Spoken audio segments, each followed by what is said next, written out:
ये parcel scan machine में डाल दो।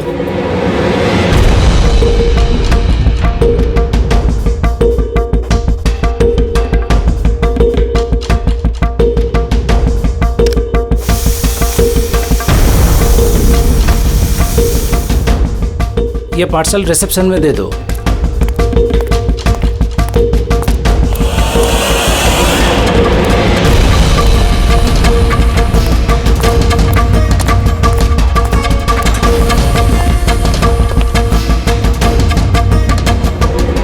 ये लीजिए।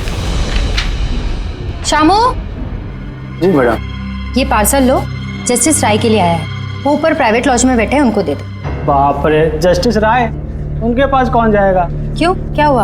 अभी 10 बातें सुना देंगे। Check and met. राय, शतरंज खेलना भूल गए? ऐसी कोई बात नहीं है, मैं बस आज तगड़ा खेलने के मूड में नहीं हूं। और सुनो, तुम भी आज मुझे हराने की कोशिश नहीं करोगे, समझे? क्यों भाई, तुम्हारा जन्मदिन है इसलिए? बिल्कुल, बहुत अच्छा गेम खेला तुमने। एक और खेले? ठीक है।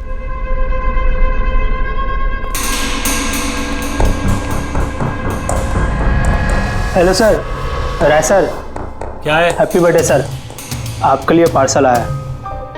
ठीक है, रखो इधर, रखो इधर आओ। अब क्या हुआ सर? ये लो। Thank you sir, thank you very much sir. Happy birthday sir. कुछ चाहिए तो बोलिएगा सर। ठीक है। उसने सोचा भी नहीं होगा डांट की जगह टिप मिलेगी। ये सब लोग ना मुझे घूसट और खड़ूस समझते हैं, लेकिन मुझे इससे कोई दिक्कत नहीं है। इनफैक्ट मुझे मजा आता है। अरे ये सब छोड़ो, पैकेट खोलो ना, क्या है?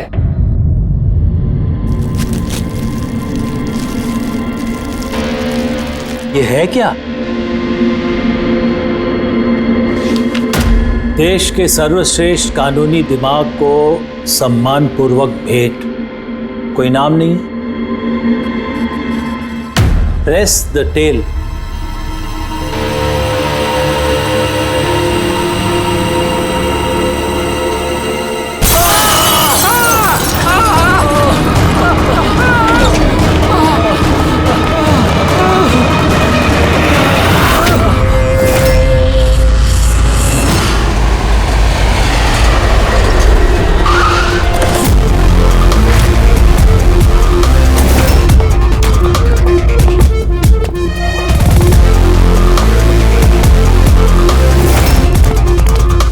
आपने कहा था बॉम्ब ब्लास्ट हुआ। हाँ सर, लॉन्च में सर। वो दोनों वहीं थे सर।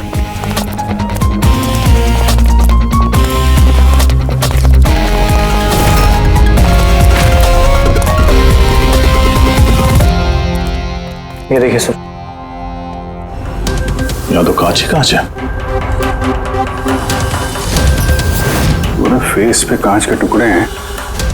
जख्म बहुत गहरा नहीं दिख रहा है, खून भी ज्यादा निकला नहीं है, तो फिर इसकी मौत कैसे होगी? सर, शायद बक्से के अंदर कांच के टुकड़े रखे होंगे। हाँ सर, इसमें एक कांच का शोपीस था। स्कैन करते वक्त गार्ड ने देखा था। एक्चुअली सर, आज जस्टिस राय सर का बर्थडे था ना, इसलिए ये बॉक्स किसी ने भेजा था। लेकिन सर, ये बॉक्स तो मेटल डिटेक्टर स्कैनर सबसे क्लियर होके आया था, फिर पता नहीं क्यों ये सब हो गया। सर, हमारे ज्यादातर क्लाइंट्स हाई प्रोफाइल जजेस और लॉयर्स हैं, और उनमें से ज्यादातर ऐसे हैं जिनकी जान को खतरा है, इसलिए हम उनकी सिक्योरिटी और प्राइवेसी का पूरा ख्याल रखते हैं सर। तो आज क्या हुआ? हाँ? सर, प्रेस द टेल, क्या है ये? जो कुछ इस बॉक्स में होगा शायद उससे रिलेटेड है। ये पार्सल तो जस्टिस राय के लिए था। ये जस्टिस लाल बिना वजह मारे गए। शॉपथन, अब ये ऑनलाइन शॉपिंग की गई है। चारों तरफ कांच बिखरे हैं। इन लोगों का कहना था कि धमाका हुआ है, पर अगर पैकेट के अंदर कांच था तो धमाका हुआ कैसे? और अगर यहाँ पे बॉम्ब ब्लास्ट हुआ था तो फिर मेटल या प्लास्टिक के टुकड़े या फिर बारूद कुछ तो होना चाहिए था। ऐसा कुछ भी नहीं है यहाँ पे। एक काम करो, ये बॉडी और ये कार्ड इसको फॉरेंसिक लैब में भेज दो। और पूर्वी, ये जस्टिस राय का मोबाइल फोन चेक करो। मेटल डिटेक्टर वहाँ, स्कैनर वगैरह तो सब है। अगर पार्सल में बॉम्ब था तो डिटेक्ट कैसे नहीं हुआ? सर पार्सल में ऐसा कुछ था ही नहीं साहब, मैंने ध्यान से देखा था। और स्कैनर मशीन में साहब सिर्फ कांच का सामान ही दिख रहा था। अच्छा, इस स्कैनर की फुटेज स्टोर तो होती होगी? हाँ सर, फुटेज 24 घंटे तक सेव रहती है और उसके बाद अपने आप डिलीट हो जाती है। ओके, वो फुटेज देख सकते हैं हम लोग?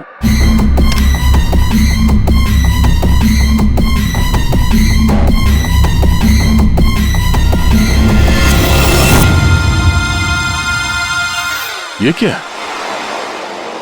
कोई शोपीस तो लग रहा है। देखिए सर, कहीं कोई मेटल है ही नहीं और इतना पारदर्शी कांच ही हो सकता है। जब वो डिलीवरी बॉय आया था तब की फुटेज है? हाँ सर, और कल बारिश की वजह से सीसीटीवी कैमरा खराब हो गया था। आप कह रहे थे सिक्योरिटी का बड़ा इंतजाम है, ये आपका इंतजाम है? Sorry sir.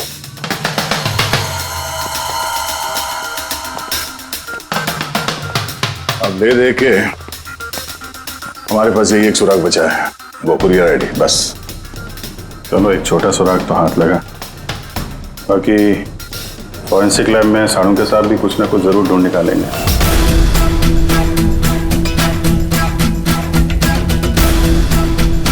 ये गुत्थी तो सूरज ही नहीं रही है। समझ में नहीं आ रहा है आखिर ये हुआ कैसे। जैसा कि तू कह रहे तेरे समझ में नहीं आ रहा कि इन दोनों की मौत हुई कैसे? अरे नहीं, ये समझ में आ गया कि इनकी मौत कैसे हुई है। ये जो कांच के टुकड़े हैं ना, इनमें जहर है, इसकी वजह से इनकी मौत हुई है। कांच के टुकड़े जहरीले थे? हाँ, वो जो कांच का शोपीस बना था ना, तो शोपीस बनाते वक्त जब कांच को पिघलाया गया तब खूनी ने उसमें जहर मिला दिया। जब कांच ठंडा हो गया तो जहर पूरे के पूरे कांच में फैल गया। कोई सोच भी नहीं सकता था बॉस। और सर, जब हमने इन कांच के टुकड़ों को टेस्ट किया तो पता चला कि इसमें एक ऐसा जहर मिला हुआ था जो कोई भी अपने घर पे बना सकता है। सर, आप तो बोल रहे थे कि ये गुत्थी सुलझी नहीं है, मगर आपने तो पूरा केस ही सॉल्व कर दिया है। नहीं नहीं नहीं पंकज, ये केस सॉल्व नहीं हुआ है। सिर्फ ये पता लगा है कि कांच के टुकड़े जहरीले थे। बस ये केस जितना सिंपल दिख रहा है उतना सिंपल है नहीं। लेकिन सर, इसमें इतना कंफ्यूजन क्या है? कांच ब्लास्ट हुआ और उसके टुकड़े इन दोनों को लगे, जहरीले कांच के टुकड़े। जहर खून में मिला और इन दोनों की मौत हो गई, राइट? करेक्ट। लेकिन तुमने बीच में क्या कहा? कांच ब्लास्ट हुआ। अब सवाल यह है कि कांच ब्लास्ट कैसे हुआ? जब इसमें कोई विस्फोटक नहीं है, किसी किस्म का कोई केमिकल नहीं मिला है, तो ये ब्लास्ट हुआ कैसे? फोरेंसिक सर्जन कौन है? मैं हूं। तो फिर तुम बताओगे ना। फॉरेंसिक एक्सपर्ट हूं, जादूगर नहीं हूं। अच्छा, समझ में नहीं आ रहा तो जादूगर नहीं हूं। सर, इन जहरीले टुकड़ों के अलावा हमें एक और चीज मिली है। क्या? ये कार्ड जो इस गिफ्ट के पास था, ये कार्ड का पेपर वैसे तो मोटा दिख रहा है, लेकिन एक्चुअल में ये 2 पेपर को यूं चिपका कर बनाया गया है। और ये देखिए इसमें क्या लिखा है। सजाए मौत, मतलब खूनी ने सिर्फ कत्ल ही नहीं की, कत्ल के साथ साथ एक मैसेज भी भेजा, सजाए मौत। जो हुआ उसका बहुत दुख है हमें, पर ऐसे समय में भी हमें आपसे कुछ सवाल करने पड़ेंगे। जी मैं समझ सकती हूँ। आपको किसी पर शक है? जी मेरे पति कानून पर सख्त और न्यायप्रिय इंसान थे, तो जाहिर सी बात है कि ऐसे इंसान के लाखों लोग दुश्मन हो सकते हैं। वो अपराधी जिनको इन्होंने सजा दी थी, वो वकील जो इनकी सख्ती से बहुत परेशान थे और इनके फैसले से नाखुश भी, आए दिन उन्हें धमकियां भरे फोन आते थे और लेटर्स भी। पर इन सब के बावजूद भी वो अपने आप पर गर्व महसूस करते थे। उन्हें लगता था कि उनकी ईमानदारी का ये इनाम था। I'm sorry, इससे आगे मैं और कुछ आपको बता नहीं पाऊंगी, पर हाँ, आनंद आपको सब कुछ बता देगा। आनंद? आनंद कौन है? आनंद इनका पर्सनल असिस्टेंट है। कहाँ मिलेंगे मिस्टर आनंद? वो मेरे पति के चेंबर में ही ऊपर बैठकर काम कर रहे हैं। आप चाहे तो उन्हें मिल सकते हैं। मिस्टर आनंद, जस्टिस राय पे बहुत सारे हमले हुए थे, बहुत लोग दुश्मन थे उनके। क्या जानते हैं इनके बारे में आप? सर, उनको धमकी देने वाले लोगों की कमी नहीं थी। अच्छा, ऐसे कितने लोग थे जिन्होंने जान से मारने की धमकी दी थी? अनगिनत। उनकी धमकियों को ट्रॉफी के जैसे संभाल कर रखते थे। 1 मिनट सर।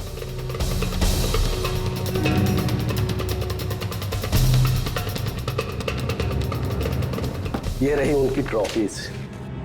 ये सचमुच ज्यादा है। लोग उन्हें बहुत सख्त समझते थे, लेकिन सच पूछो तो सर बड़े ईमानदार वकील उनकी धमकियों को ट्रॉफी के जैसे संभाल कर रखते थे। 1 मिनट सर। धमकी भरे पत्थर और स्याही क्यों? कई साल पहले किसी ने खिड़की से पत्थर फेंका था। ये रही उनकी ट्रॉफीज। ये सचमुच ज्यादा है। लोग उन्हें बहुत सख्त समझते थे, लेकिन सच पूछो तो सर बड़े ईमानदार और न्यायप्रिय थे। यहाँ तक वकील भी उनसे डरते थे और अपराधी उनके नाम से कांपते थे। धमकी भरे खत तो ठीक है, लेकिन ये पत्थर और स्याही क्यों? कई साल पहले किसी ने खिड़की से पत्थर फेंका था, तो सर ने पत्थर भी रख लिया था। और ये स्याही की बॉटल? अरे सर, ये तो कुछ ही महीने पहले की बात है।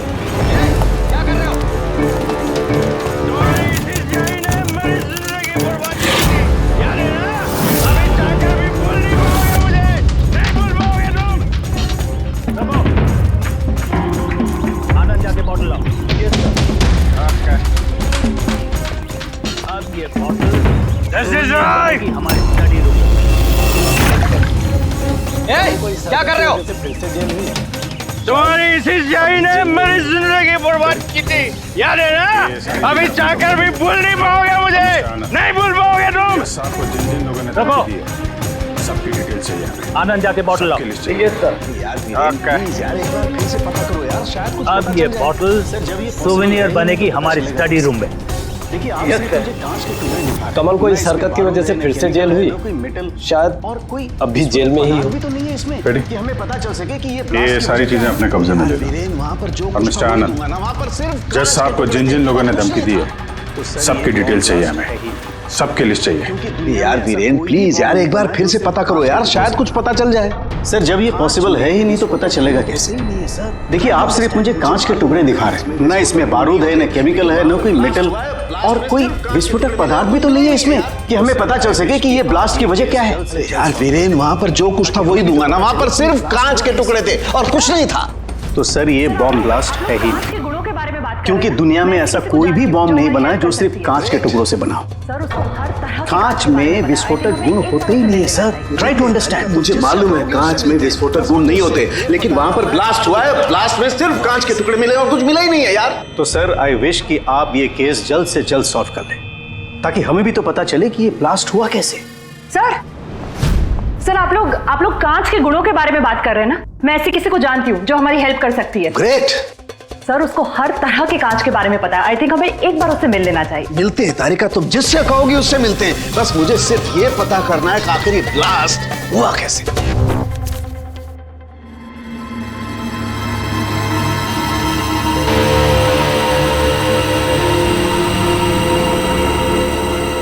हाँ भाई, कहाँ तक पहुँचा? सर बस 2 मिनट, हो जाएगा 2 मिनट। ओके, देखें पूर्वी को क्या मिला।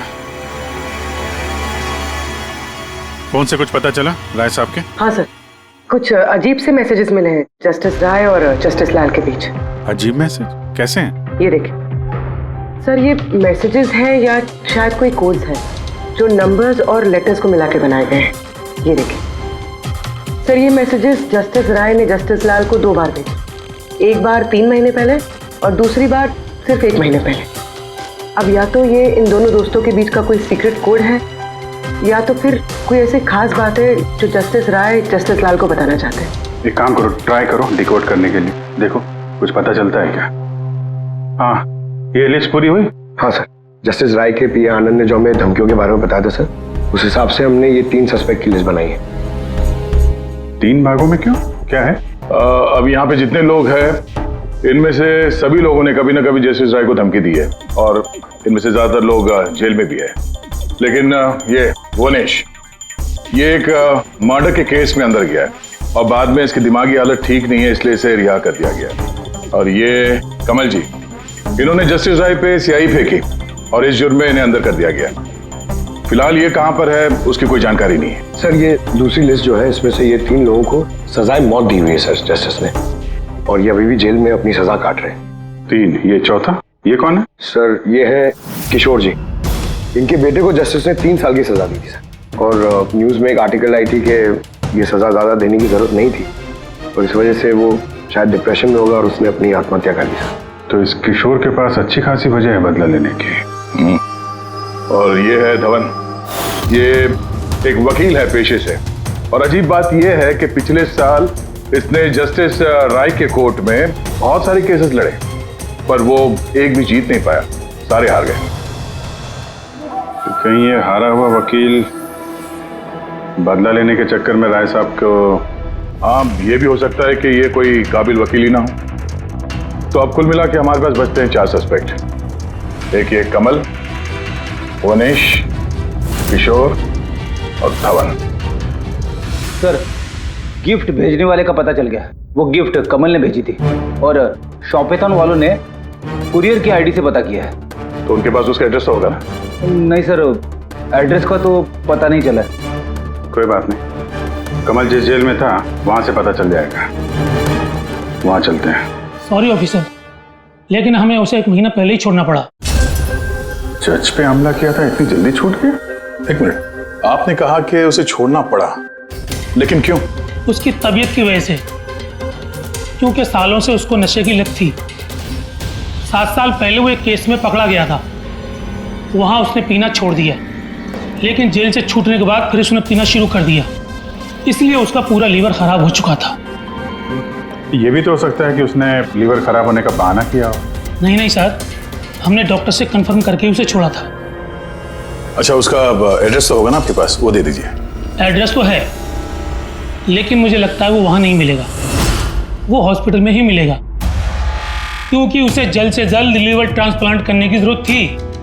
लेकिन जहां तक मुझे पता है कि शराब के आदी लोगों को लीवर ट्रांसप्लांट की इजाजत नहीं मिलती है। मिलती है, अगर शराबी कम से कम 6 महीने तक शराब ना पिए तो, और यहाँ जेल में तो मिलने से रही, इस बिना पे हमने उसको परमिशन दे दी।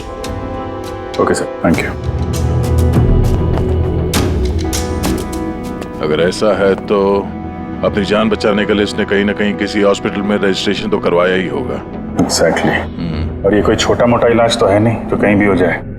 शहर में गिने चुने हॉस्पिटल है जहाँ पे ट्रांसप्लांट हो सकता है, वहीं ढूंढते हैं इस कमल को।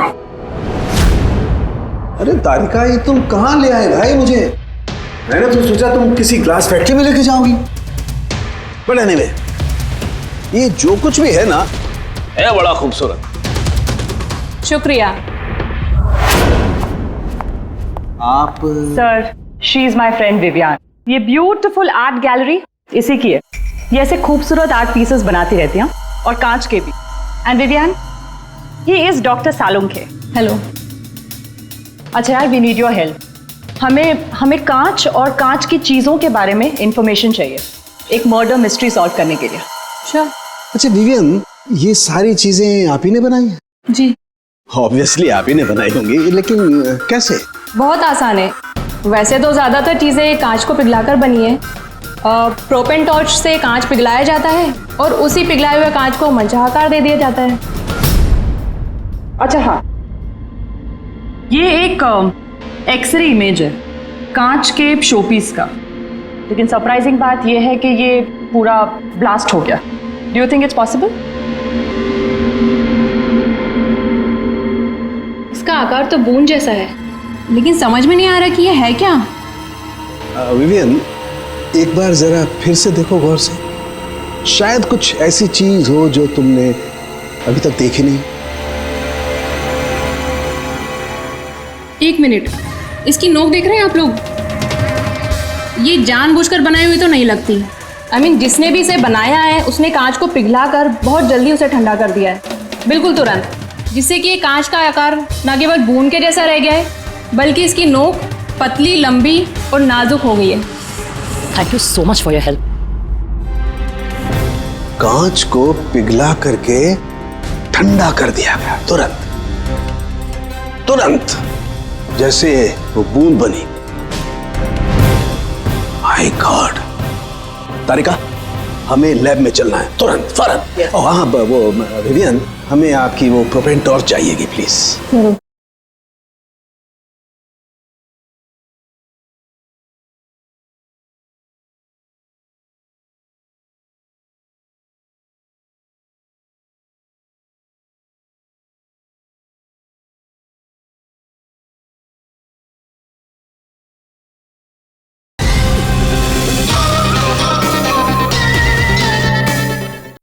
किशोर, धवन, भुवनेश, अब तीनों को जस्टिस राय के खून के सिलसिले में यहां बुलाया गया है। मर गया? बड़ा भगवान बनता था, लोगों के जिंदगियों का फैसला करता था। चलो अच्छा है अब मर गया। सर, इसे देख के तो लगता है कि ये दिमागी हालत से ठीक नहीं है। हो सकता है नाटक कर रहा हूं। असाइलम की अटेंडेंस स्लिप है इसकी।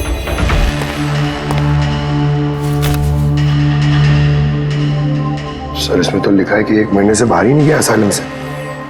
ये रिपोर्ट खुद डॉक्टर ने बनाई, ये देखिए। ठीक है, ले जाओ इसे। चलो चलो उठो।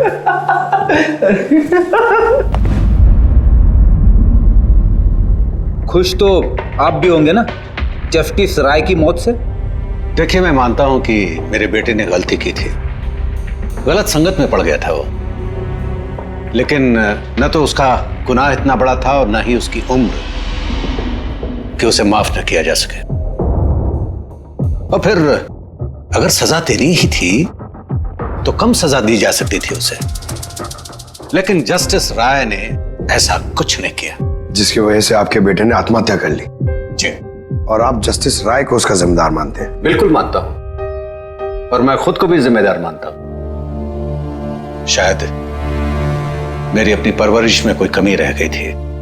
और धवन जी, आपने पिछले साल में जस्टिस राय के कोर्ट में 17 केसेस लड़े हैं, और आप 17 के 17 केसेस हार गए। आपको भी गुस्सा आया होगा, इसलिए आपने तो इस वजह से मैंने उनका खून कर दिया, ऐसा सोच रहे हैं आप? इससे बचकानी सोच कोई हो ही नहीं सकती। इस वजह से कोई किसी का खून करता है क्या? इस जजमेंट की वजह से आपके क्लाइंट्स आपको छोड़कर चले गए। वकील के तौर पर आपकी बदनामी हुई। जस्टिस राय ने ना सिर्फ आपके खिलाफ जजमेंट दी, बल्कि आपके प्रैक्टिस के खिलाफ, आपकी वकालत के खिलाफ जजमेंट दी। सर, मैं मानता हूं आपने जो कुछ भी कहा सच है, लेकिन इससे यह कतई साबित नहीं होता कि मैंने उनका खून कर दिया है। धवन जी, साबित नहीं हुआ तो क्या हुआ? हो तो सकता है ना। देखिए सर, मेरी इतने सालों की प्रैक्टिस है, इस पेशे में कोई नया नहीं हूं मैं। सर, मैंने इतने सालों तक मेहनत करके बहुत नाम कमाया है, लोग जानते हैं मुझे। और सर, जिस वक्त जस्टिस राय का खून हुआ, उस वक्त मैं कहां था, क्या कर रहा था, किसके साथ था, इन सब बातों का ब्यौरा दे सकता हूं मैं, वो भी गवाहों और सबूतों के साथ। एक बात मत भूलिए धवन जी, खून एक पार्सल की वजह से हुआ है, और जिस वक्त खून हुआ उस वक्त खूनी वहां पर मौजूद नहीं था, समझे आप? इसलिए आपके गवाह और आपके सारे सबूत हमारे लिए कोई मायने नहीं रखते। आप सिर्फ भूलिएगा मत कि जब तक ये केस सॉल्व नहीं होता, आप हमारे शक के दायरे में हैं।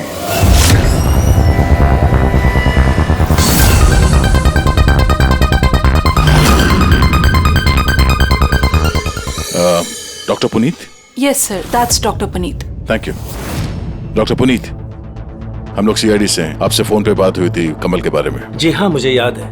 दरअसल कमल हमारे लिवर ट्रांसप्लांट की लिस्ट में है, और हम उसके लिए सही डोनर का इंतजार कर रहे हैं। और एक बात अच्छी है कि उसने शराब पूरी तरह से छोड़ दी है, वरना हम ये ऑपरेशन नहीं कर पाते। तो आपके पास इस कमल का एड्रेस तो होगा? जी, एड्रेस तो नहीं है। तो डॉक्टर साहब, उसको अगर डोनर मिल गया तो आप उसे कांटेक्ट कैसे करेंगे? सिंपल है, हम डोनर्स और जरूरतमंद पेशेंट की लिस्ट हमारी वेबसाइट पर अपलोड कर देते हैं, और सभी पेशेंट्स अपने डोनर्स की सही लिस्ट वहां पे देखते हैं और हमें कांटेक्ट करते हैं। अगर कमल अपना नाम लिस्ट में देख लेता है तो यकीनन वो यहाँ आ जाएगा। ये तो बहुत अच्छी खबर है। डॉक्टर साहब, आपको हमारा एक काम करना होगा। पिघले हुए गरम गरम कांच को तुरंत ठंडा करना है, तुरंत। और पानी से ज्यादा अच्छा ये काम और कौन कर सकता है?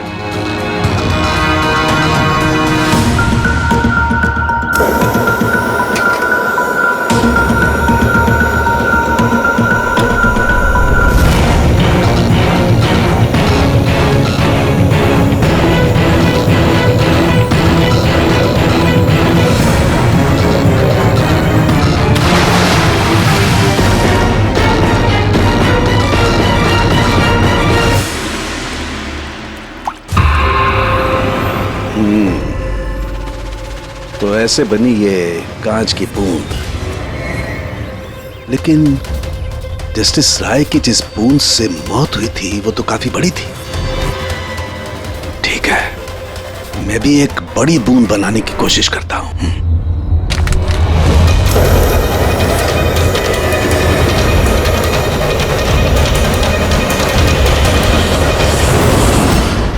ये कोड्स आखिर है क्या? कुछ पता ही नहीं चला। My God!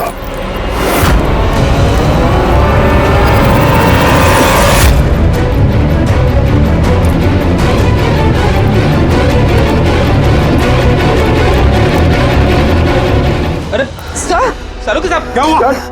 सर क्या हुआ सर? सर ये सब हुआ कैसे? कहीं आप बॉम्ब तो नहीं बना रहे थे? हाँ। क्या? बॉस, वो जस्टिस राय को और जस्टिस लाल को जिस तरह के बॉम्ब से मारा गया है ना, मैंने पता कर लिया बॉम्ब किस तरह से बनाया गया। बहुत आसान है। वो कैसे सर? अरे यार, सब कुछ यही पूछोगे, थोड़ी मरम पट्टी तो करने दो यार। बस कांच के इस बूंद जैसे आकार को सिर्फ एक ही तरीके से बनाया जा सकता है, गरम गरम पिघले हुए कांच को पानी में गिराकर। पिघला हुआ कांच पानी में गिरेगा और तुरंत ठंडा होकर के ये बूंद जैसा आकार ले लेगा। इसके इस आकार की वजह से ही इसे कांच के आंसू भी कहा जाता है। यार, ये कांच के आंसू के बारे में छोड़, कैसे बनते हैं? ये कांच का आंसू फूटा कैसे, ये बता पहले। वही तो पता करने की कोशिश कर रहा था बॉस। मैंने इस कांच के आंसू मतलब इस बूंद के अगले सिरे को बहुत मोड़ने की कोशिश की, लेकिन कुछ नहीं हुआ। उसके बाद मुझे याद आया, पार्सल के साथ मैसेज भी आया था और उस मैसेज में लिखा हुआ था प्रेस द टेल। मैंने ये इसकी दुम, इसकी पूंछ को दबाया, बम। आपको मालूम ही है सर, ये पूंछ दबाई और फूट गया, ये कुछ समझ में नहीं आया। मैं समझा। दरअसल ये सब कुछ होता है कांच के अणुओं में भीषण भौतिक तनाव की वजह से। जैसे ही कांच, गरम गरम कांच, पिघला हुआ कांच एकदम ठंडा होता है, इसके अणुओं में बहुत जबरदस्त भौतिक तनाव हो जाता है और फिर इसकी पूंछ को जब तोड़ा गया तो जबरदस्त भौतिक तनाव की वजह से इसके अणु एकदम बिखर गए और बूम, ब्लास्ट। ये सब कुछ कोई आम आदमी जान ही नहीं सकता। इसे जानने के लिए भौतिक विज्ञान की अच्छी खासी जानकारी होना बहुत जरूरी है। यानी कातिल कोई ऐसा है जो ये सब अच्छी तरह से जानता है। डॉक्टर पुनीत अपनी केबिन में है? हाँ सर है। Thank you. डॉक्टर साहब मेरे लिए डोनर मिल गया? हाँ, कब है मेरा ऑपरेशन, कब कर सकते हैं? वो अभी हम आपका ऑपरेशन नहीं कर सकते क्योंकि आपके लिए सही डोनर नहीं मिला है। ऐसे कैसे हो सकता है डॉक्टर? मेरा नाम लिस्ट में सबसे पहले था।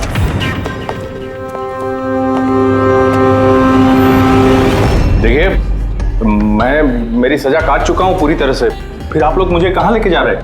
मैंने ऐसी कोई गलती भी नहीं की है। जस्टिस राय का खून हो गया है। क्यों किया खून? जस्टिस राय का खून? लेकिन मैंने कुछ नहीं किया। आपने शॉपटाउन वेबसाइट से जस्टिस राय के लिए उनके जन्मदिन पे तोहफा भेजा था ना? नहीं तो मैंने कोई तोहफा नहीं भेजा था। तुमने कुछ नहीं किया तो फिर तुम अंडरग्राउंड क्यों थे? देखिए, मैं अंडरग्राउंड नहीं हुआ था। सचमुच मेरी तबीयत खराब रहती है, इसलिए शहर से बाहर हेल्थ स्पा ज्वाइन कर लिया है मैंने। जेल से छूटने के बाद मैं वही रहता हूँ। और वो पार्सल, कांच का अजीब सा शोपीस जो आपने जस्टिस राय को भेजा था शॉपटाउन वेबसाइट से, जिसपे आपका कॉन्टैक्ट डिटेल्स भी था? हाँ, मैंने शॉपटाउन वेबसाइट से शॉपिंग जरूर की है और पार्सल भी भेजा है, लेकिन जस्टिस राय को नहीं भेजा। मैंने मेरी बेटी को भेजा है क्योंकि उसका जन्मदिन था। मेरी वाइफ मुझसे नाराज है, इसलिए मेरी बेटी को मुझसे नहीं मिलने दे रही है, तो मैंने वो शॉपटाउन वेबसाइट से गिफ्ट खरीदा और मेरी बेटी को पार्सल कर दिया। कोई सबूत है इसका तुम्हारे पास? हाँ है ना सर, मैं आपको शॉपटाउन वेबसाइट का मेरा अकाउंट दिखाता हूँ, उस पर आप लोगों को पता चल जाएगा कि मैंने कब और क्या खरीदा है। देखिए। ठीक है।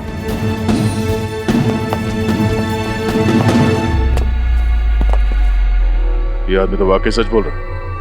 इसने तो वो गिफ्ट अपने बेटी के लिए खरीदा था, और वो भी जस्टिस राय की मौत के 2 हफ्ते पहले।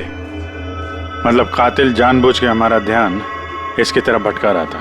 यानी वो जो कोई भी है उसे कमल की पूरी हिस्ट्री के बारे में मालूम था।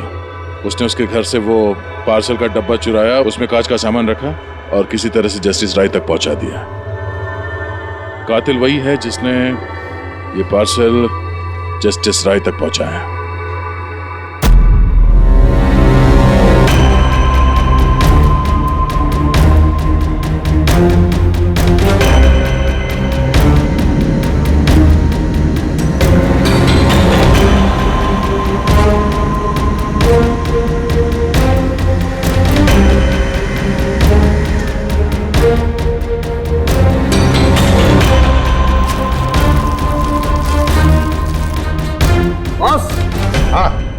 एक मिनट जरा,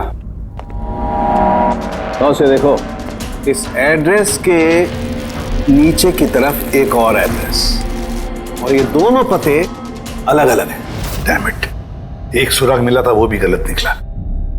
मतलब कमल बेकसूर है।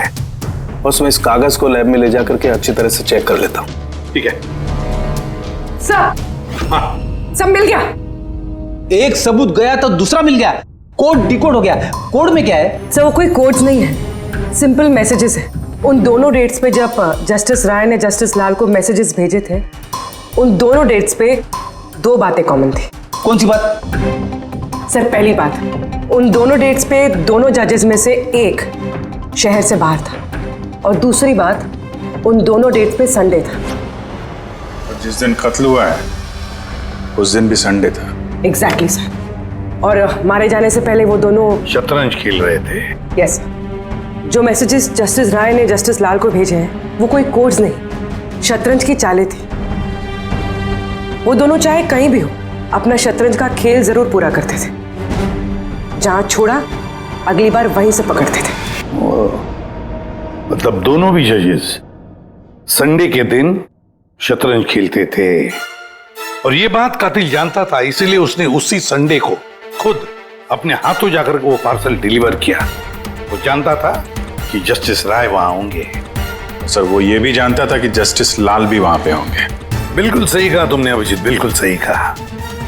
हम तो ये सोचकर चल रहे थे कि कातिल ने जस्टिस राय पर हमला किया, पर उस एक्सप्लोजन में जस्टिस लाल की जान बेवजह चली गई। हालांकि असली बात तो ये है, कातिल चाहता था कि जस्टिस राय के साथ साथ जस्टिस लाल को भी खत्म कर डाले। किशोर, जतिन, भुवनेश, इन तीनों की कुंडली निकालो, देखे तो सही कि इनमें से किसी के पास कोई वजह थी इन दोनों जजेस को मारने की। और फिर धवन, पता लगाओ उसके सारे के सारे केसेस उसने जस्टिस लाल के कोर्ट में लड़े थे, वो क्या है और किसके हैं। सर, हाँ सर, धवन के बारे में पता करके आ रहा हूं। जस्टिस लाल के कोर्ट में सर वो 100 में से 75 केसेस आ रहा था। सर, हाँ सर, जतिन के जेल रिकॉर्ड्स मिल गए। उसके वकील ने डिप्रेशन के बिना पे जतिन को छोड़ने की अपील की थी, और उसकी अपील ठुकरा दी गई थी। जज कोई और नहीं, जस्टिस लाल ही थे। तो जतिन के पिता किशोर के पास अच्छी खासी वजह है कत्ल करने की, पर इतना पेचीदा प्लान वो बना पाएगा? वही तो सर, किशोर एक स्कूल टीचर है, उसे कैसे पता होगा कि कांच के आंसू से किसी की जान जा सकती है? ये तो इस बात पर निर्भर है कि ये किशोर मास्टर जी स्कूल में कौन सा विषय पढ़ाता है। पता लगाओ ये कौन सा सब्जेक्ट पढ़ाता है स्कूल में। रेबा धवन की, उसके पास तो एलिबाई है, तो बस इन दोनों के एलिबाई फिर से चेक करो अच्छी तरह से। बच्चों, आज मैं तुम्हें एक नया एक्सपेरिमेंट सिखाऊंगा। जानते हो किसका? कलर्स का एक्सपेरिमेंट। रेडी? ये देखो, दूध है। अब मैं इसमें डिफरेंट कलर्स के एक एक ड्रॉप डालूंगा।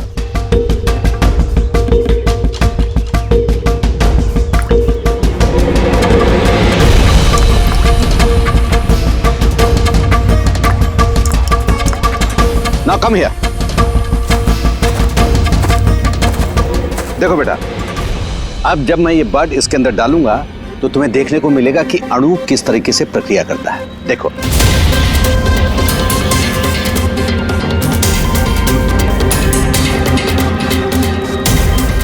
देखा?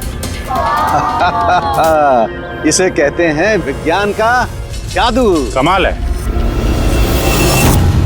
नहीं, मैं आपके प्रयोग की बात नहीं कर रहा हूं, आपके बारे में बात कर रहा हूं। आपने कभी बताया नहीं कि आप विज्ञान पढ़ाते हैं? आप लोग यहाँ? मैं तो बस वो प्राथमिक विज्ञान पढ़ाता हूँ। आपने बच्चों को वो कांच के आंसू वाला प्रयोग दिखाया नहीं? कैसे पूछ दबाते ही ब्लास्ट हो जाता है। हाँ? आप क्या बात कर रहे हैं? मुझे नहीं पता। आपको सब पता है। अब जरा इन बच्चों को जाने के लिए कहिए। बच्चों, आज के लिए छुट्टी, बाकी की पढ़ाई कर जाओ तुम लोग। सर को पहचानते हैं आप?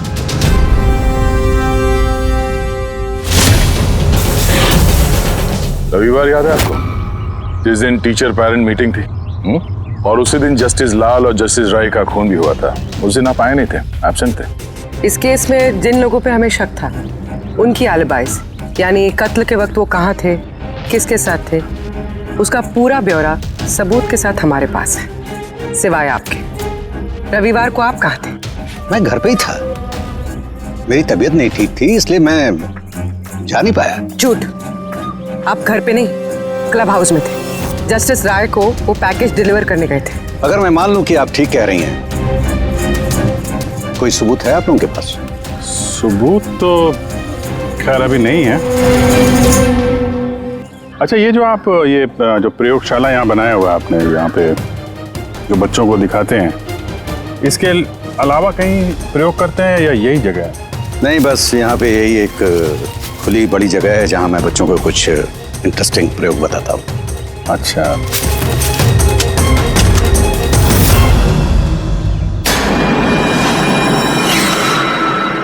सर आप अंकल? अरे आप लोग वहां कहाँ जा रहे हैं?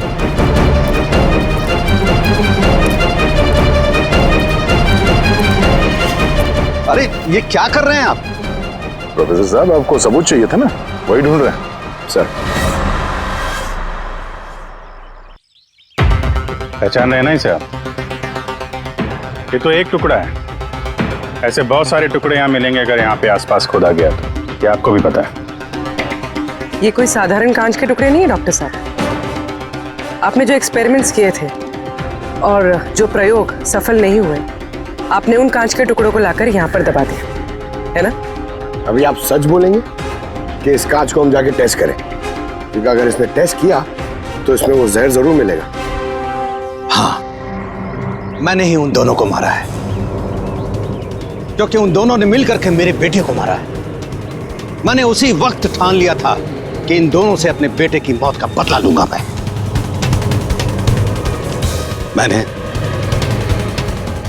मैंने इन दोनों पे निगाह रखना शुरू किया। एक दिन बच्चों के लिए इंटरनेट पे कुछ अनोखे प्रयोग ढूंढ रहा था मैं, तभी मुझे ये कांच के आंसू का प्रयोग मिला। मैंने सोच लिया कि अपने बेटे को इंसाफ दिलाने का यही एक तरीका है। मुझे पता था कि कमल जस्टिस राय पे स्याही फेंक चुका है और अभी अभी जेल से छूटा है। मुझे उसकी बेटी के बारे में भी पता था। मैं जानता था कि वो उसे बर्थडे गिफ्ट जरूर भेजेगा। अरे भाई साहब, ये भी लेना।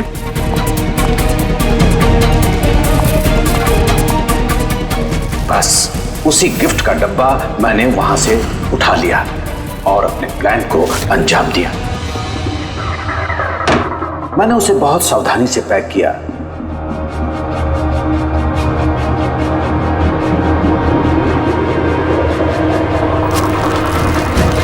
और फिर डब्बे पे पुराने एड्रेस के ऊपर नया एड्रेस लगाया। फिर मैंने उन दोनों की मौत का सामान वहां पहुंचा दिया। मुझे जो करना था मैंने कर दिया। मैंने उन दोनों से अपने बेटे की मौत का बदला ले लिया, उसे इंसाफ दिला दिया। इंसाफ नहीं, सिर्फ बदला था, जिसे ना तो तुम्हारे मरे हुए बेटे की आत्मा को शांति मिलेगी और ना ही उन बच्चों को जो तुम्हें अपना गुरु मानते हैं। हाँ, तुम्हारी इस गलती से उन्हें सबक जरूर मिलेगी। अपनी बची हुई जिंदगी जेल में काटते हुए शायद आप भी अपना सबक सीख ही लेंगे।